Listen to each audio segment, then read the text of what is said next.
Good morning mga kaadoy kong higala. Karon dahing taknaa o karong orasa. Ang inyong kaadoy perting lamia ang tiradahan karong taknaa. So ang inyong kaadoy maglata day tag nangka no or maggata tag nangka. Gikan pa day ni ang nangka sa Tagum City. Perting nindota ang nangka ni abot dire sa Santo Tomas, Davao del Norte. So perting nindota ni atong nangka kay medyo hinog-hinog na ni.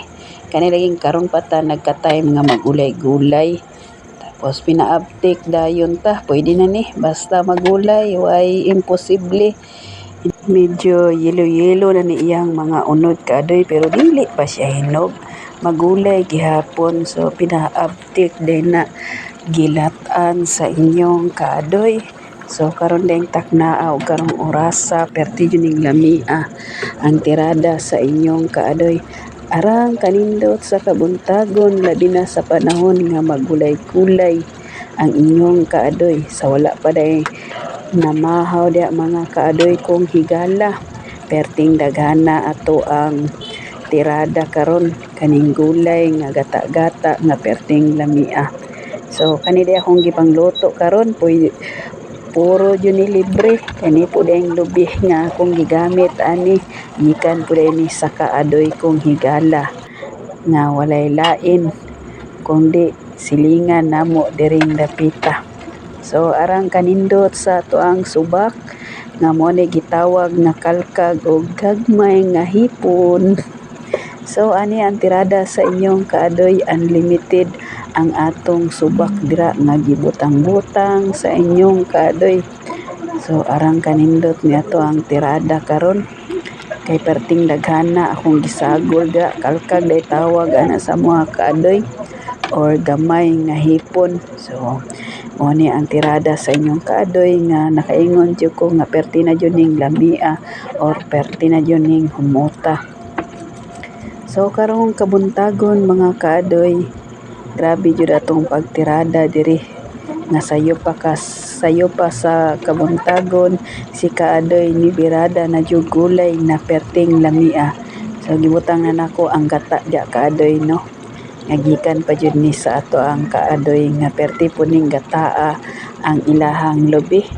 So karon ginahinay jud nako di mga kaadoy basig moawas niya to ang ginat-an nga nangka. So puro jud ni donor atong tirada karon kaadoy ba. Mo ni nindot mga kaadoy no kaning hilig ta maglaglaag ang pinaabtik dayon tag magkuha og lamian na mga gulay. So pinaabtik na nagbukal-bukal di mga kaadoy ato na ning hinay-hinayon o ukay-ukay. So perti na yung humuta kaadoy. So sa wala pa day na namahaw di mga kaadoy kong higala. Kung makita mo sa akong video labi na jud kung silingan rata. So doora mo dire mga kaadoy kong higala kay perti jud ning lamia.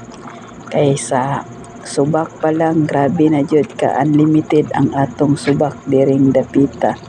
Arang kanindot sa kabuntagon o kahumot labi na jud sa lamiang mga gulay nga ginat-an. Nangka day nato ang gulay mga kaadoy. Medyo yelo-yelo na jud siya kaadoy. Perti na po ning lamia kay tamis-tamis na pod pagkabirada.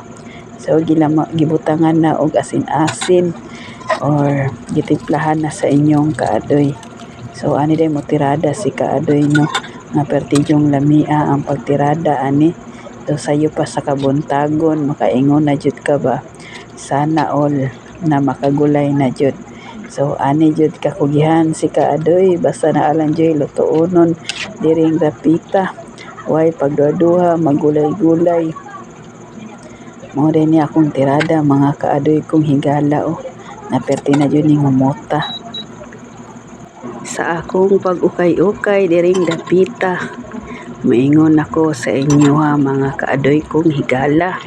Mamahaw na dayta ninyo no. Kay perti na ning lutoa o perti na lamia. Arang kahumot sa kabuntagon ang sudan sa inyong kaadoy nga perting lamia.